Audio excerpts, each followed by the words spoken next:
Make sure to gently press subscribe. I post videos every day, bro. Beto questions if it will work, bringing chaos to the streets. He joined the resistance because he didn't want their people to keep running. Pagon explains they joined for the same reason, not fear of the past, but faith in the future. Faith is built on risk, so they have to take risks to win. They get officer service records. The members of the council meet with him. He explains that his plan to take the Earth as their own is coming to fruition. He sent 3 operatives to infiltrate the Royal Navy. They need to execute a strike on a key United Nations target. The heroes of Earth will react, but that is the only way they can claim Earth as their own. They need to become super. They are gonna be able to change faces and powers. They are gonna be uniquely programmed weapons of mass destruction. They will be the Super Skrulls. The humans will be at war with each other. While they fight, they will destroy them. He invites them to join him in the extinction of the human race. In New York City, 1998, he orders coffee. He met Vera and realizes she put on a new face.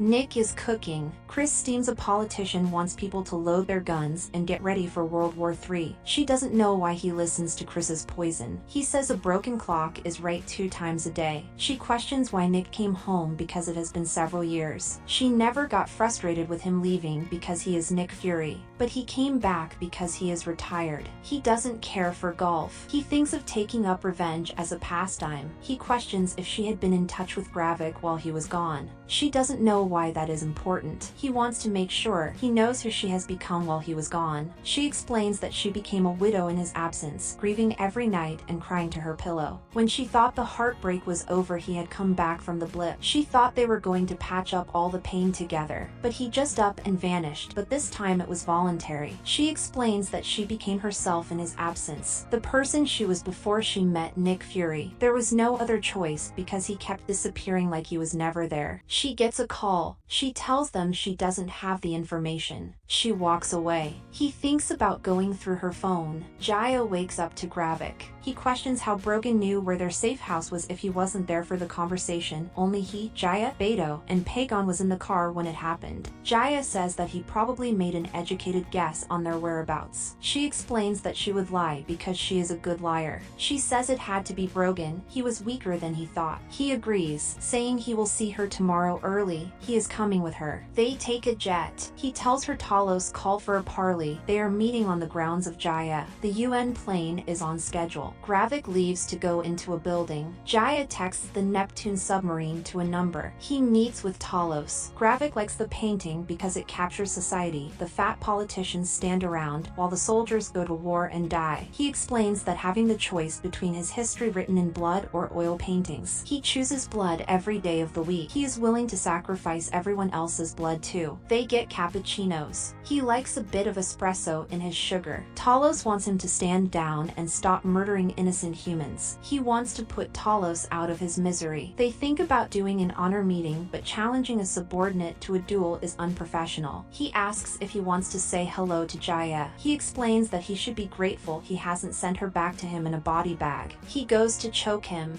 but everyone transforms into Gravik. He gives his hand and they transform back. He questions why he would take Skrulls to the edge of extinction with a war with the humans. He explains that humans murder each other. They treat each other horribly. He's gonna murder them all. They are at their most formidable when threatened by a common foe. He's gonna tell every government on Earth who's attacking them. They're gonna lose the element of surprise. He believes Talos will be the author of their extermination. They will see the difference between the Skrulls. He asks if Jaya is gonna stay with him. He stabs Gravik and chokes him. He tells him his daughter's name stays out of his mouth. He pulls his hand out. He regenerates. Talos leaves, and a man bumps into him and gives him his phone. Gravik gets in the car with Jaya. Talos gets a British full breakfast. He is surprised by Nick. He says that anyone that said the things he said to him would not ask for help. He explains that he has a lead on a government Skrull high in the ranks and it is in London. He questions how he can help his friend. He says he needs to say the magical words. "Help me, Talos, because I am useless without you." Nick can't do it and leaves, but he comes back and says it. He agrees to work with him. He tells him about the Neptune text. Nick calls Sonya for help on the Neptune submarine, but she wants an apology for putting a camera on her owl. She names it Nicholas Fury and it has an eye patch now. He tells her if Neptune launches it could mean World War III. At least one of Gravik's rebels has infiltrated command. She explains that she is doing her investigation on infiltration. A person leaked the butcher shop. The captain's name is Robert. He goes to meet him. Talos doesn't understand why people have dogs. Nick explains that a dog is a man's best friend. He doesn't know why they name another interspecies. Nick explains that he's been cleaning his poop for 30 years, but Talos has a different take. Before he came, Nick was just a bench warmer in S.H.I.E.L.D. He explains that he was ascending the ranks. Talos explains that he didn't ascend the ranks until he and 19 of his people signed on as his invisible spy network. They fed him all the dirt and intel. Every time he got promoted, he has to admit that his life had more charm once he joined. Nick explains that they are at the nuclear launch area. He was too busy hurling insults at him. But first, they need to take care of Bob. Talos talks to the security guards as Bob. He kills one of them. Nick kills the other two out front. Talos goes in and leaves a kid. He tells Nick to come upstairs, but he brought Zachary as a hostage because Talos doesn't call him by Nick. He tells Talos to go. He spots his computer watching the submarine and UN flight. On the submarine, they are forced to strike the UN flight. Talos gives Zachary a sip of water. He asks if they are gonna kill his dad. They just need Bob to listen. Bob won't call off the strike because he is scared of Gravik. Talos says he can protect him, but Bob knows he can't. Gravik offered him the deal to work with him. The Skrulls on board tell them to get ready to launch. Nick gets impatient and shoots him in the leg. Talos stops him and asks for time. The UN flight gets closer to the submarine. Bob knows that traitors like Talos are the reason the Skrulls are stranded. He questions if Jaya is a traitor like him. Talos kills him. He calls Jaya for Bob's termination code. There is a breach on the submarine. Jaya fights the guards. The Skrulls initiate the launch. Talos waits for the code. Jaya goes into the back room. She looks through the memories of Bob.